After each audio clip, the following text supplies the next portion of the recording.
You lack vision. The moment that changed everything. It was a Thursday morning, 8:32 a.m. to be exact, when Ryan Caldwell barged into my office without so much as a knock. No greeting, no warning, just a dramatic, heavy-handed entrance, like he was about to declare war. That was Ryan's style, always performative, always power-hungry. And in that moment, I knew something was coming, something big. "Claire," he barked, tossing a thick file onto my desk with theatrical flair. "We need to talk.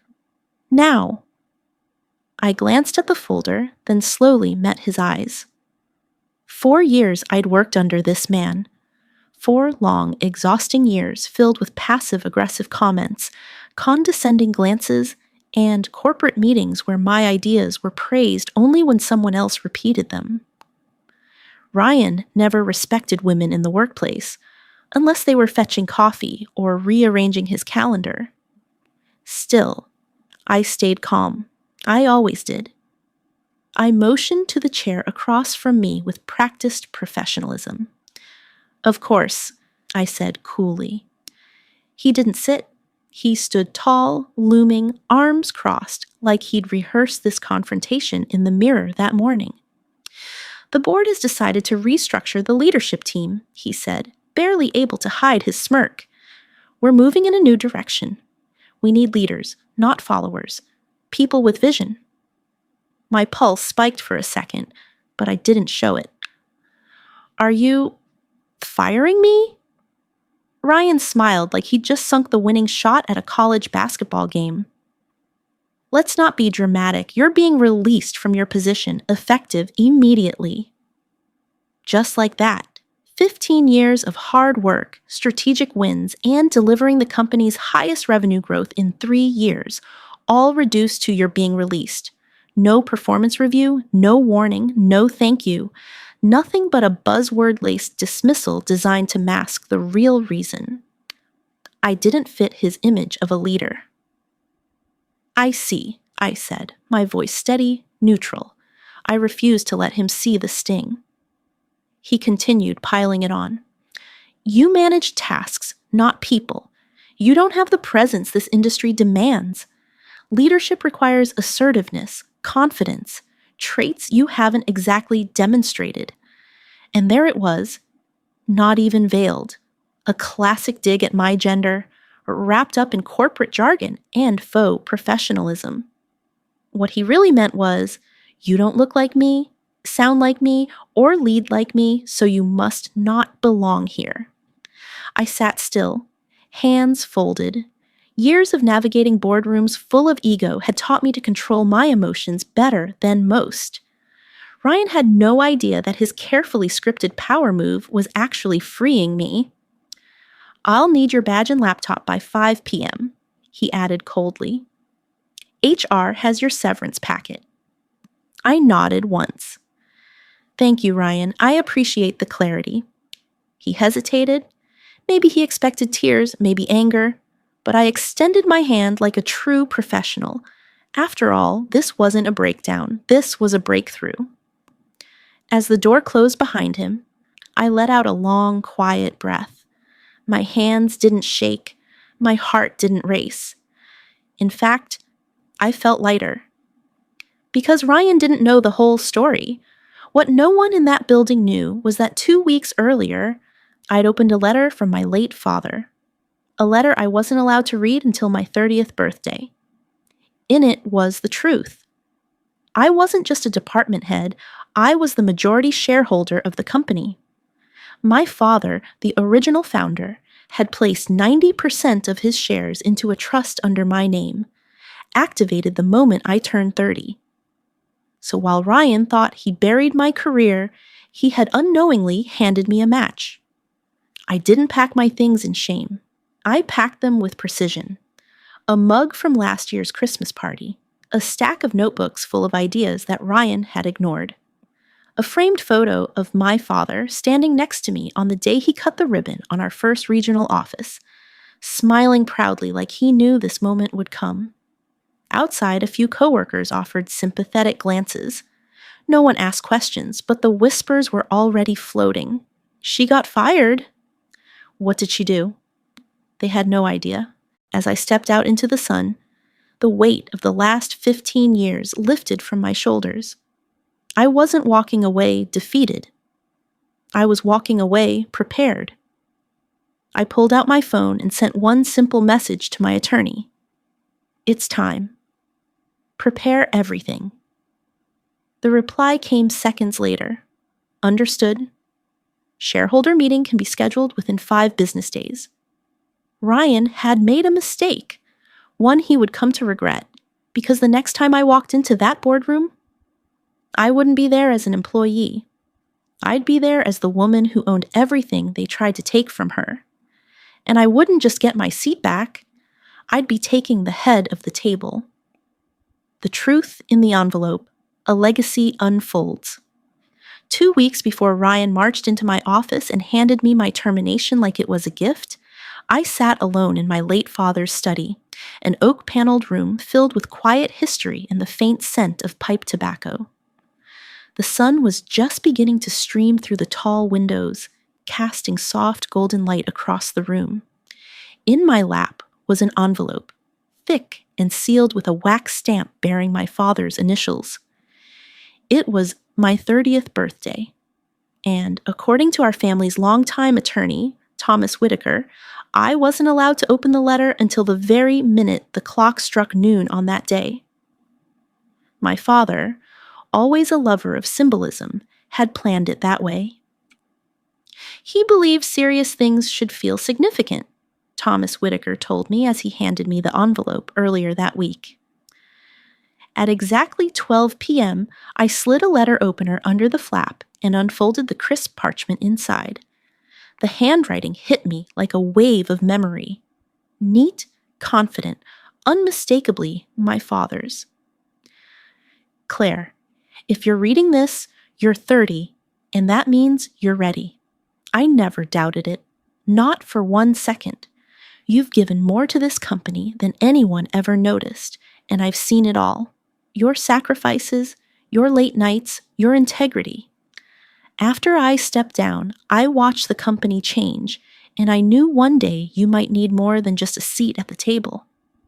So I gave you the table. I paused, my heart pounding like a drum in my chest. Beneath the letter was a second document, this one notarized, embossed, official. It was a trust agreement. My father had placed 90% of his shares in the company into a private trust, under my name, held until my 30th birthday. And those shares? They came with full voting rights, effective immediately. 90%. I read it once, then again, then a third time, as if my brain couldn't fully absorb the truth. I wasn't just a part of the company anymore. I was the company. All those years I spent grinding through spreadsheets until midnight, fixing client relationships others had ruined, mentoring younger employees who weren't being seen. I had always thought my reward would be a promotion or a title. But this was power. Real, quiet, undeniable power. The kind of power Ryan had no idea I held. I called Thomas Whitaker immediately. My voice trembled as I spoke. Is this real? Yes, he said calmly. Your father structured it carefully. It's airtight. The board has no idea unless you choose to tell them. Why didn't he activate it sooner? I asked. He paused, then said something that stayed with me. He wanted you to experience the company on your own terms, to see who people really were, to choose whether you even wanted it before you used it. I sat with that thought for a long time. My father wasn't just giving me ownership. He was giving me a choice, a chance to see the true nature of the people around me. And Ryan, he'd made his true nature painfully clear. I didn't show up for the exit interview. I ignored the HR emails. I didn't need to defend myself or argue for severance. I had something worth far more than whatever they were willing to offer. I went to work in silence. Thomas Whitaker and I met every evening that week, ironing out the legal framework to call a special shareholder meeting. According to corporate bylaws, my vote alone, holding 90% of the company's stock, was sufficient to elect, remove, or replace any executive, including the CEO. We reviewed financials, internal complaints, and compiled everything we needed to present to the board. Then I made another call to Elaine Monroe, the trustee, who had managed my father's shares for 5 years. She had the steel composure of a woman who'd seen too many men like Ryan try to play king. "He's dismantled your father's legacy piece by piece," she said, sliding a folder across her desk. "You don't owe him grace, just closure." Inside the folder were detailed reports: declining employee satisfaction, skyrocketing turnover, inflated executive bonuses, misuse of company funds, and a flatline in revenue growth despite a booming market. "He's running the company into the ground," Elaine said bluntly, "and the board's either too blind or too comfortable to stop him." I nodded. "Then I'll do it myself." By the end of the week, everything was in place. The documents were drafted, the financials verified, the legal filings prepared. All I had to do was say the word. As I walked home that Friday evening, wind catching the hem of my coat, I stopped at the corner across from our corporate tower. The glass shimmered in the Texas sunset, proud and pristine. A building I once entered with hope in my heart, now a place where they thought they'd erased me. But they hadn't. Because what Ryan didn't know, what no one on that 30th floor could possibly guess, was that I didn't need a title to lead. All I needed was an opportunity. And the next move was mine. The boardroom reckoning, when silence became power. Tuesday morning arrived with a chill in the air, the kind that made the city feel just a little quieter. I slipped into a navy blue blazer, tailored, clean, precise, one I had bought years ago for a promotion that never came. Now I wasn't wearing it for approval, I was wearing it for ownership. As the elevator ascended to the 30th floor, I felt the familiar hum beneath my feet. The last time I was here, I'd walked out with a cardboard box. This time, I carried a sleek black leather folder. Inside it, every document I needed to change the course of the company. Permanently. Thomas Whitaker met me just outside the boardroom. He looked calm, composed, like a man who had watched too many corporate coups unfold but still found satisfaction in the righteous ones. "They're inside," he said. "Ryan thinks this is a quarterly strategy session." I nodded once. "Not for long." The door clicked open. Conversations died mid-sentence. Heads turned. Ryan stood at the end of the long oak table, a presentation remote in one hand. His PowerPoint paused on some vague chart about market expansion. He blinked when he saw me, then narrowed his eyes. "Claire," he said slowly, like tasting something sour. "This meeting is for board members only." I smiled politely, walking forward. "Perfect. That's why I'm here." He laughed, condescending, uncertain. "You're not on the board. You no longer work here." I stopped at the head of the table and set down the folder with deliberate care. "I'm not here as an employee," I replied. "I'm here as the majority shareholder." Silence rippled across the room like a thunderclap. Ryan's jaw tightened. "Excuse me?" Thomas Whitaker stepped forward and handed copies of the trust agreement to each board member. As of 2 weeks ago, Ms. Wren assumed 90% ownership of the company through a family trust created by the late founder, Mr. James Bennett. Full voting rights, fully notarized, effective immediately. Gasps, eyebrows raised, shuffling of papers. One of the older board members, Richard Ames, adjusted his glasses and squinted at the document in front of him. "Is this accurate?" he asked, peering up at me. "It is," I said simply. "All filings are legal and valid. The board has been operating without full knowledge of company ownership until now." Ryan looked between us, color draining from his face. This is absurd. Your father would never. He did, I interrupted, because he knew the company needed protection from people exactly like you. He opened his mouth, but I wasn't finished. I opened the second folder. As majority shareholder, I've called this special meeting under Article 4, Section 2 of the corporate bylaws, the sole agenda item, review and removal of current executive leadership, including the CEO. Ryan slammed the table. This is a vendetta? No, I said firmly, locking eyes with him. This is accountability. Then I laid out the numbers. Employee satisfaction down 38% in 2 years. Turnover up 47%. 3 formal HR investigations pending. Executive compensation up 72%, while middle management wages remained flat. Clients lost, opportunities missed, culture poisoned. I slid each page across the table like pieces of evidence in a courtroom. I didn't need to shout. The facts did all the work. Ryan's voice rose in desperation. You're twisting the data. I turned to the board. Let me ask you something. When was the last time you walked through our engineering floor, or sat with client relations, or looked at the anonymous employee surveys that go ignored every quarter? This company isn't dying because of market shifts. It's dying because we stopped listening to the people who built it. I pulled out one final document, simple, blunt, and legally binding. This is a motion to remove Ryan Caldwell as Chief Executive Officer. As majority shareholder, my vote alone is sufficient to carry it. The board secretary looked stunned. You don't need a second?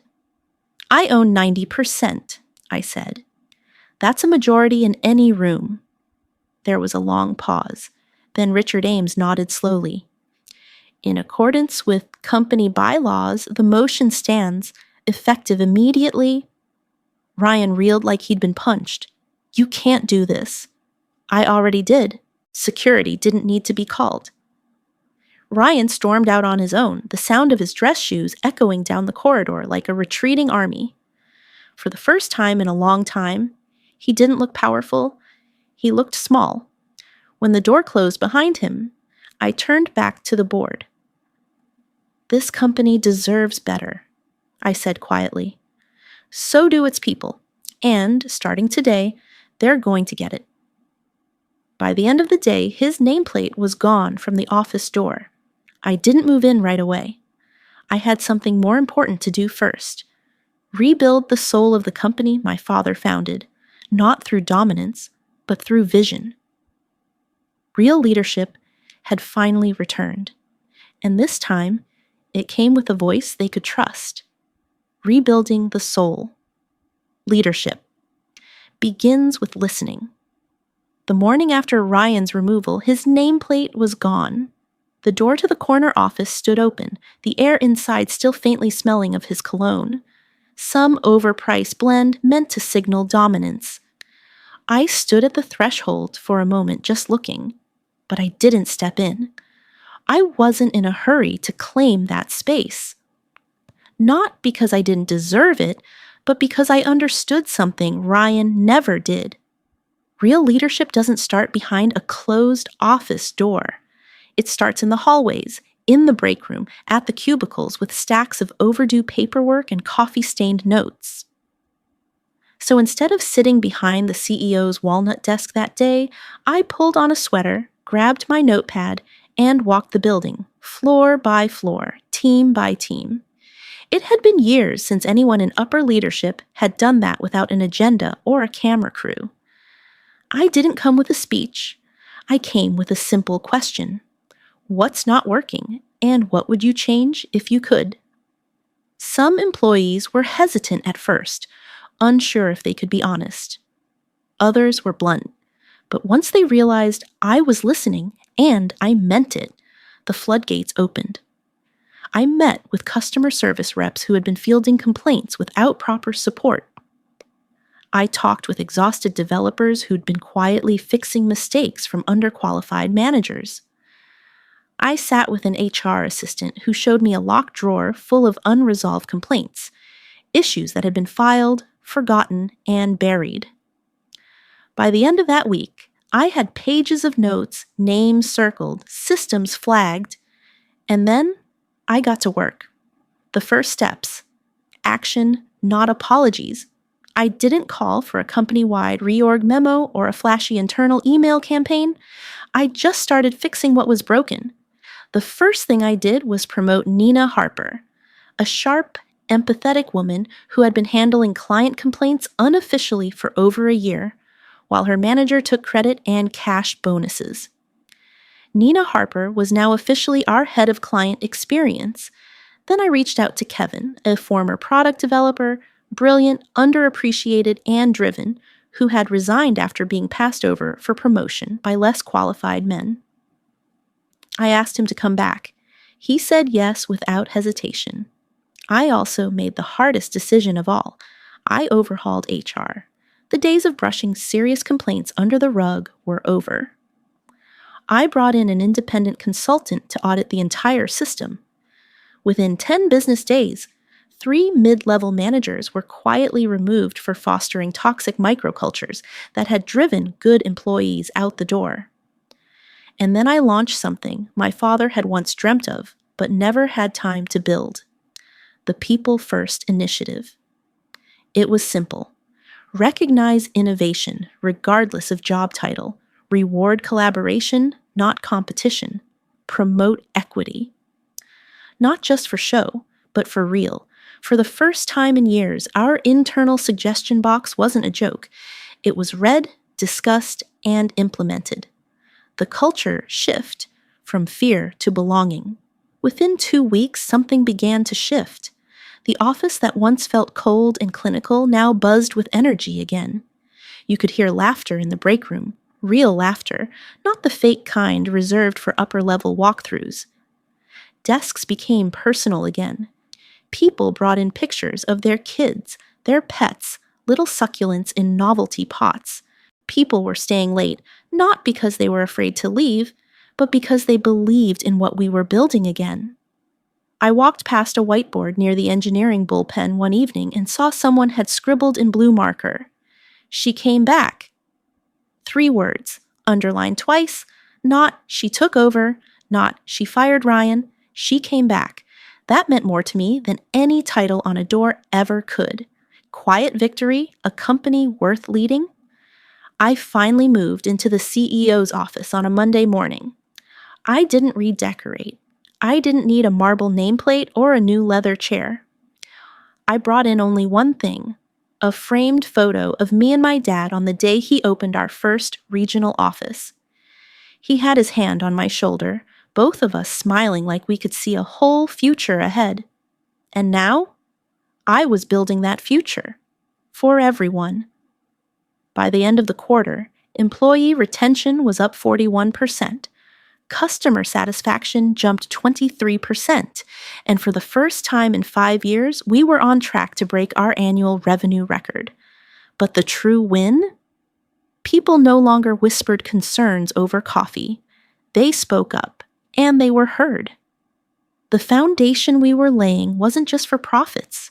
It was for people, for possibility.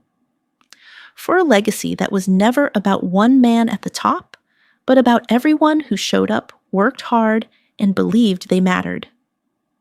The legacy she chose to build it was exactly 1 year to the day since I had walked out of that building with a cardboard box in my arms and a polite smile on my face.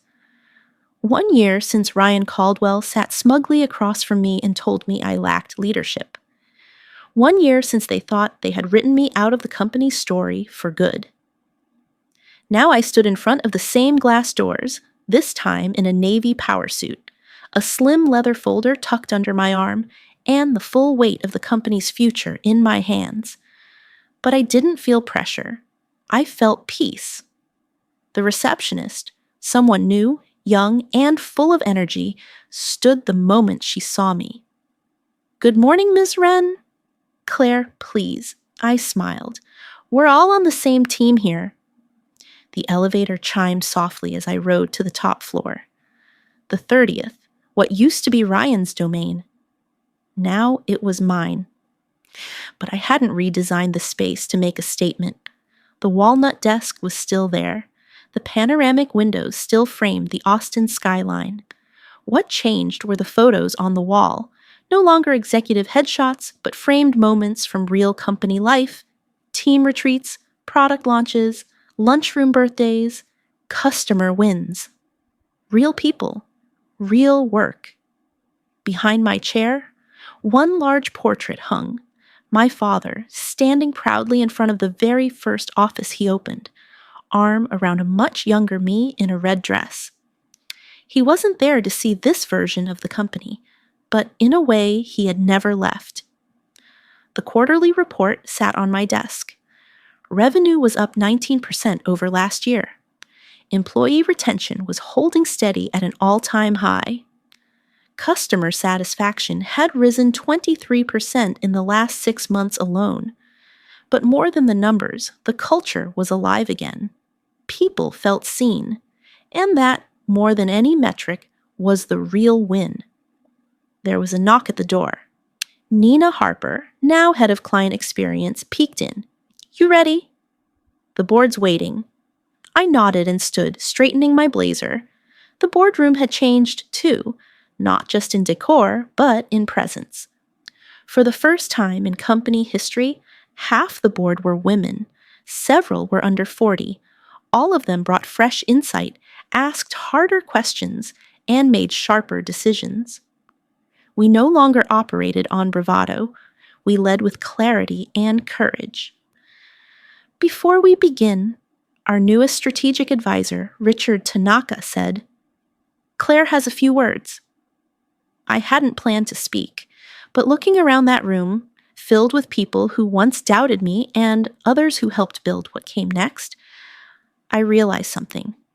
This was the moment my father had been preparing me for all along. "I want to thank you," I said, "for believing in change, for choosing people over ego, for trusting that leadership doesn't always look like we're used to, but that it feels different when it's done right." I paused, letting the silence land. A year ago, I was told I lacked what it takes to lead, that I was too quiet, too calculated, too measured. But leadership isn't volume, it's vision. It's taking responsibility when things are hard. It's lifting others, not stepping on them. There was no applause, not yet, just the kind of stillness that settles when people really listen.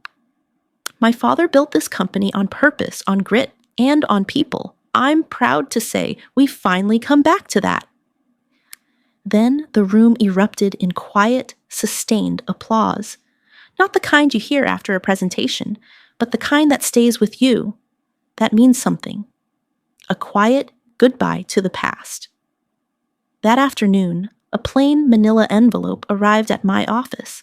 No return address. Inside was a short, handwritten note. "Claire, I made mistakes. I see that now. I hope someday you'll understand why I did what I did. Dad." It wasn't his handwriting, it was Ryan's. I stared at it for a moment, then walked it over to the shredder and fed it in, page by page. The soft buzz of the blades was the last sound that letter would ever make, because it wasn't my job to understand him anymore. That chapter was over. A legacy rewritten. 3 weeks later, we acquired the final remaining assets from Ryan's failed spinoff. No press release, no champagne, just one signed contract, one final move, and one quiet message to the world. This company belonged to someone who earned it, not someone who expected it. And for the first time, the name on the door, it wasn't his. It wasn't even my father's. It was mine, Claire Bennett, Chief Executive Officer, not out of revenge, out of purpose, out of legacy, one she built herself. And this time, no one could take it away. The culture that came back to life. 6 months into my tenure as CEO, I no longer measured success by stock price alone. Yes, the numbers were strong, stronger than they had been in over 5 years. Revenue had climbed 22% since Q1. Turnover had dropped to its lowest level since before the pandemic. Our product pipeline was packed, and 3 of our largest clients had just renewed multi-year contracts. But the victory I cherished most, it wasn't found on a spreadsheet. It was in the hallway whiteboard near the engineering bullpen, where someone had written in thick blue marker, "This place finally feels human again." That's what mattered. Not headlines, not handshakes from industry peers, but real people walking into this building and feeling like they mattered again. Because for too long, they hadn't. Under Ryan's rule, everything was about control. Metrics without meaning, meetings without listening, and leadership that only served itself. People survived, but they didn't belong. Now they did. From quiet corners to front row seats. One afternoon, I sat down in the break room with the customer support team, not to give a speech or ask for feedback, just to talk about dogs, about kids, about the ridiculous price of gas. And somewhere between refilling my coffee and helping unwrap a tray of homemade lemon bars, I realized this is what my father always envisioned. A company where titles didn't determine value, where leadership sat beside, not above. That week, we celebrated our first People First Day. It wasn't mandatory, no speeches, just gratitude. We invited every department to share one success story, big or small, that had nothing to do with money, just impact. One story came from our night janitor, Julio. He'd suggested a change to our packaging layout that saved our shipping team 2 hours per week. No one had ever asked for his input before. Now, his name was printed on the internal bulletin board under Employee Innovation of the Month. He cried when he saw it, not because of the recognition, but because someone finally said, "We see you." The office reimagined. The physical space changed too, but not with glass walls or fancy coffee machines. We removed the old executive wing altogether, that dark, quiet corridor where doors were always shut and conversations whispered. Gone. In its place, we built collaboration corners, open seating areas with whiteboards, soft lighting, and, yes, those beanbag chairs people said only startups use. Turns out, even 50-something sales reps love a good beanbag when brainstorming. We updated the parental leave policy. We launched a mentorship program pairing junior hires with senior managers. And for the first time in company history, we hosted a town hall that wasn't mandatory, but still filled every seat. People weren't just clocking in anymore. They were showing up, with heart, with ideas, and with pride. The portrait on the wall. Late one evening, I found myself alone in the CEO's office, standing in front of the portrait of my father. He looked younger in that painting than I ever remembered him. But the expression on his face was timeless, proud, grounded, forward-looking. His hand rested on the shoulder of a little girl in a red dress. Me. And in that moment, I didn't see it as a photo of the past. I saw it as a promise I had finally kept.